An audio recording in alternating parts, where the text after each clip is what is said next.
Assalamualaikum viewers. Today we are going to start the nation opinion, namely attack और response.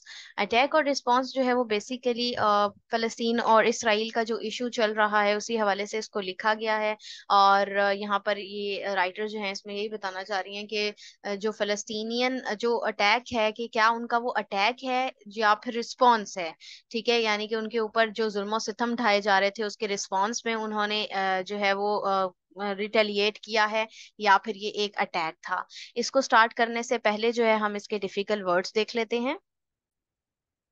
जी, तो सबसे पहला word आपके पास आता है ऑक्यूपायर्स। ऑक्यूपायर्स वो होते हैं यानी कि ऐसे पीपल या एंटिटीज होती हैं जो कि टेरिटरी को कंट्रोल कर रही होती हैं फोर्सफुली। ठीक है, फोर्सफुली वो किसी भी टेरिटरी को कंट्रोल कर रही होती हैं, उसको हम ऑक्यूपायर्स कहते हैं।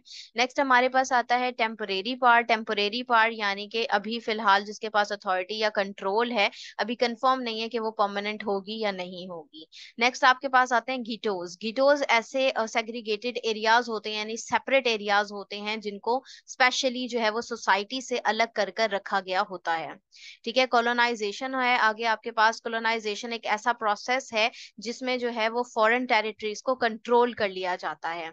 उसके बाद आपके पास आता है स्टेटलेस रिफ्यूजीज। स्टेटलेस रिफ्यूजीज वो होते हैं जिनके पास ना तो कोई स्टेट होती है, ठीक है, और वो महाजिर कहलाते हैं, रिफ्यूजीज कहलाते हैं।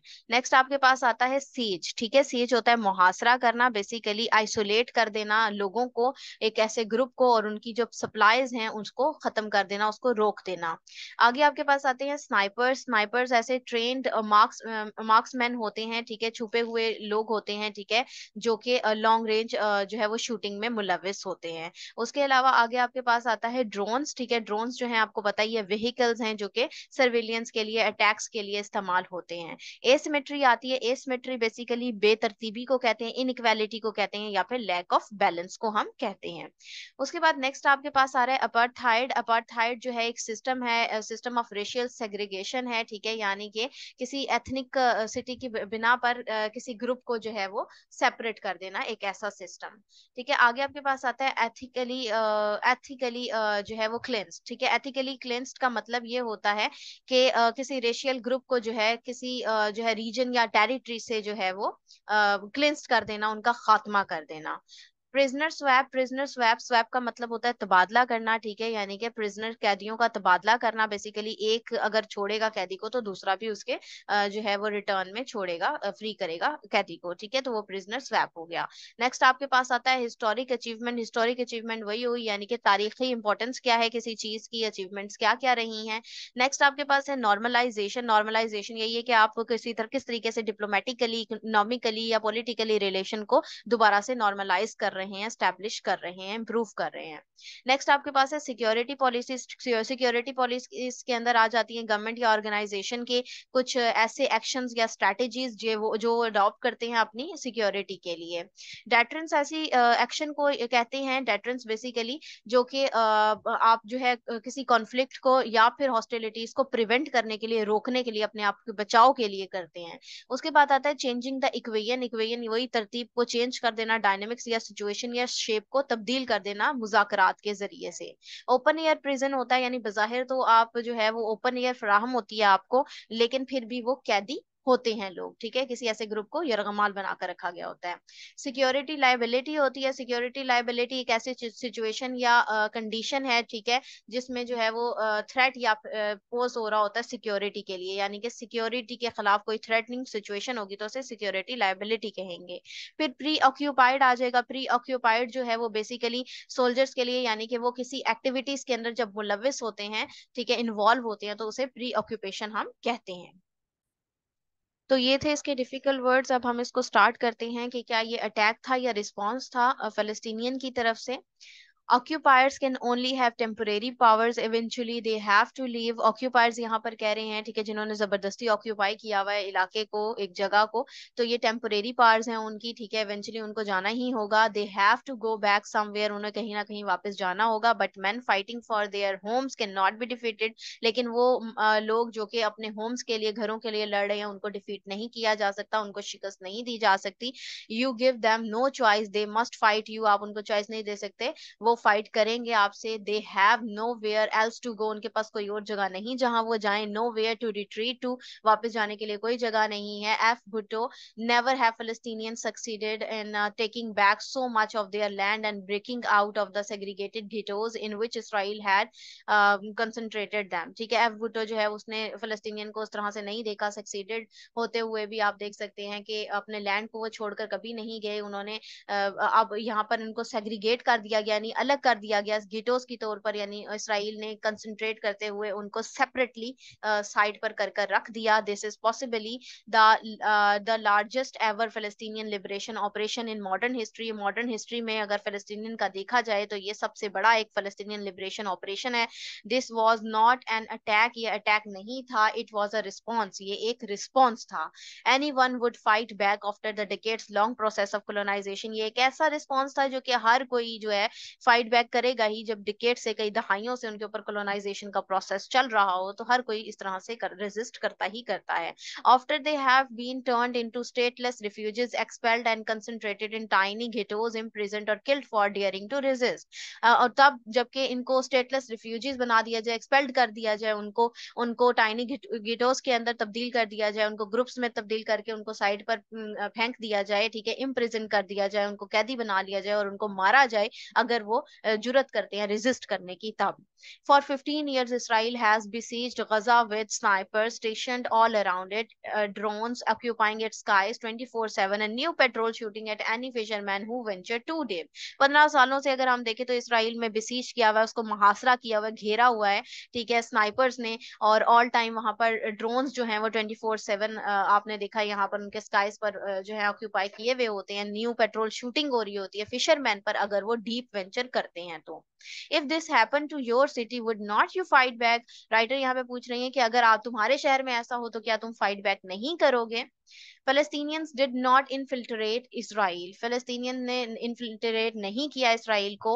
Most Gazans are not actually from Gaza। Most जो Gazans हैं वो actually गजा से नहीं है, बल्कि 70% of them are from the same surrounding lands। They liberated yesterday morning। जहां पर ये yesterday morning को liberate कर रहे थे तो उसी same surrounding land से ये ताल्लुक रखते हुए लोग हैं जो कि 70% हैं। Israel wiped out and cleansed many Palestinian villages that Israel wiped out and ethnically cleansed। Israel ने वाइप्ड आउट किया बहुत से फलस्तीनियन के गांवों को, विलेजेस को वाइप्ड आउट कर दिया, क्लेंस्ड कर दिया, एथनिकली क्लेंस्ड किया उनको, उनका खात्मा किया। Most Gazans are from these places fighting to return home. इनमें से जो बहुत से गजन्स हैं उन प्लेसेस के लिए, अपने होम के लिए वापस लेने के लिए लड़ रहे हैं। Typically Israeli held Palestinian hostages, hostages कहते हैं यरगमाल बनाने को, are only release through a swap with Israeli prisoner. Typically अगर देखें तो इसराइली जो हेल्ड पैलेस्टीनियन हॉस्टेजेस हैं, यरगमाल जो उन्होंने पैलेस्टीनियन को बनाया हुआ था इसराइल ने, तो वो तब ही रिलीज हुए जबकि तबादला हुआ इसराइली प्रिजनर का, यानी इसराइली प्रिजनर को फ्री किया गया तो उसके बरक्स उसके मुकाबले में जो है वो फिर पैलेस्टीनियन हॉस्टेजेस को भी छोड़ा गया।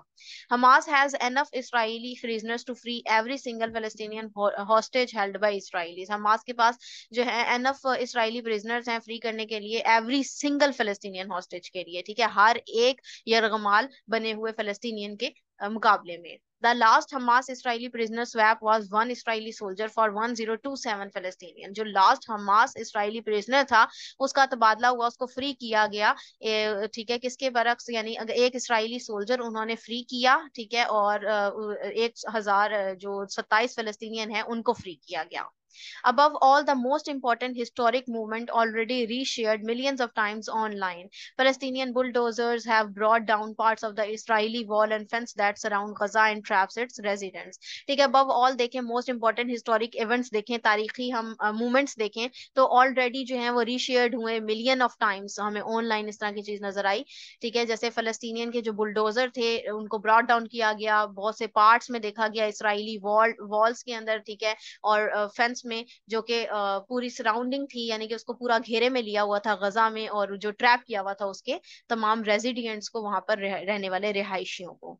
This comes as Palestinians have finally regain control of parts of the border. ठीक है, ये फिलिस्तीनियंस ने फाइनली रीगेन किया कंट्रोल जो है उसके पार्ट ऑफ द बॉर्डर पर, including the crossing in out of the Gaza, जिनके अंदर इंक्लूडिंग क्रॉसिंग भी शामिल है और in and out of Gaza भी वो तमाम इलाका शामिल है। This is indeed a historic achievement. तो ये एक तारीखी अचीवमेंट जो है वो कंसिडर की जाती है, दर हकीकत वो है। Israeli security policy for decades now has been to manage the conflict. Israeli की सिक्योरिटी पॉलिसी जो दहाइयों से रही है वो कैसी रही है? मैनेज टू कॉन्फ्लिक्ट, मैनेज करती आई है कॉन्फ्लिक्ट को। Successive Israeli governments insisted on round after round of violence, लेकिन सक्सेसिव जो इसराइली गवर्नमेंट आती गई, एक के बाद एक जो आता गया, तो वो बेसिकली एक राउंड चलता आ रहा था, एक राउंड के बाद दूसरा राउंड किसका? तशद्दुद का।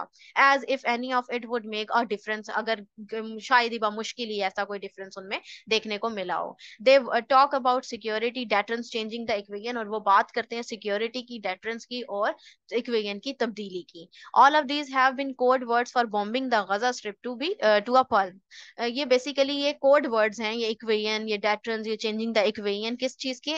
ये एक ऐसे वर्ड्स हैं, कोड वर्ड्स हैं जो बॉम्बिंग करने के लिए गजा स्ट्रिप्स पर।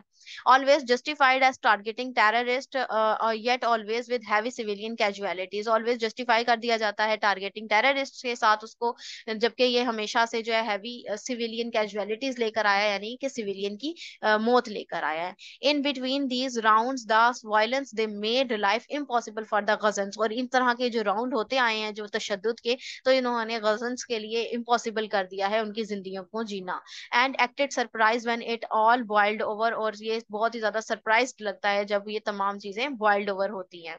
दे talked about normalisation with UAE and now Saudi Arabia, और अब वो बात कर रहे हैं नॉर्मलाइजेशन की यूएई के साथ और सऊदी अरेबिया के साथ, while hoping the world would turn a blind eye on to the open air prisoner they built in their backyard. तो ये ऐसा ही है कि वो लोगों ने, जो पूरी दुनिया है उसने एक ऐसी होप लगाई हुई है, ऐसे ब्लाइंड आई रखी हुई है, जो कि उन्होंने यानी कि इसराइलीज ने जो है ओपन एयर प्रिजनर बनाया हुआ है फलस्तीनियंस को। Apart from the unfathomable violation of human rights, और इससे हटकर जो हम अनफेदमेबल यानी जिसको मापा नहीं जा सकता उस वायलेंस को देखें, इस वायलेशन को देखें ह्यूमन राइट्स की, तो they have created a massive security liability for all the Israelites. तो उन्होंने क्रिएट की है मैसिव सिक्योरिटी लायबिलिटी तमाम इसराइलीज के लिए। The question each Israeli is asking is, जो सवाल है जो हर इसराइली पूछ रहा है वो ये है कि where were the soldiers yesterday, तो ये सोल्जर्स यस्टरडे यानी कि कल कहाँ पर थे। The unfortunate truth is that they were pre occupied with the West Bank, तो अनफॉर्चुनेट सच्चाई क्या है? वो यही है कि वो प्री ऑक्यूपाइड थे वेस्ट बैंक में। So for this year, Israel, one of the most powerful militaries in the world, has killed 400 Palestinians. So far अगर इस साल देखें तो इसराइल जो one of the most powerful militaries है उसकी दुनिया के अंदर, उन्होंने किल किए 400 Palestinians including dozen of children, जिनमें से दर्जनों जो हैं वो बच्चे थे। In 2021 alone, 2021 में Israel killed over 260 Palestinian in Gaza। गजा में उन्होंने 260 फिलिस्तीनियन को जो है वो मारा, इंक्लूडिंग एटलीस्ट 67 चिल्ड्रन, जिनमें जो है 67 बच्चे शामिल थे, लेस देन 2 वीक्स, जो कि 2 वीक्स के से कम ही के दौरानिया था। Israel has subjected Palestinians in Gaza to a brutal siege for 16 years. Israel जो है वो सब्जेक्टेड है, उसने सब्जेक्ट किया हुआ है बहुत से फलस्तीनियंस को गजा में। ब्रूटल सीज देखने को मिली, यानी कि एक बहुत ही जाराना मुहासरा देखने को मिल रहा था 16 साल से। It cut Gaza off from the rest of the world, trapping over 2 million Palestinians residents inside, causing a severe shortage of life saving medicine, food and clean water that made life unbearable. इसने cut off किया Gaza को, ठीक है, बाकी तमाम दुनिया से। 2 million फलस्तीनियन जो वहां रहते थे उनको वहां पर ट्रैप किया हुआ था, ठीक है। उसके अलावा वहां पर सुई shortage of life saving medicine हो गई, खुराक हो गई, क्लीन वाटर हो गया, साफ पानी, ठीक है। इन चीज की उन्होंने रुकावट कायम की, जिसकी वजह से जो है फलस्तीनियन के लिए लाइफ गुजारना जो है अनबियरेबल हो गया, उनकी बर्दाश्त से बाहर हो गया। The root cause of violence is Israel in Israel and Palestine is Israel's decades long military occupation. जो रूट कॉज है वायलेंस का इसराइल और फलस्तीन के अंदर, वो इसराइलियों का जो लंबे अरसे तक जो मिलिट्री ऑक्यूपेशन है जो चला आ रहा है वो है। रेसिस्ट अपार्थाइड सिस्टम है उनका, जो जात पात की वजह से, और अपार्थाइड सिस्टम है, ठीक है, डिस्क्रिमिनेशन सिस्टम है, एंड इट्स ब्रूटल सीज है, ठीक है। उसके अलावा जो इसका मैंने भी बताया आपको ब्रूटल जो मुहासरा है उन मिलियंस ऑफ फलस्तीनियन इन गजा, यही तमाम जो है वो वजूहात हैं, रूट कॉज हैं इस वायलेंस का। तो ये था इसका एनालिसिस। अगर आप लोगों को ये पसंद आया तो काइंडली इसको लाइक कीजिएगा, शेयर कीजिएगा। Thank you very much. Allah Hafiz.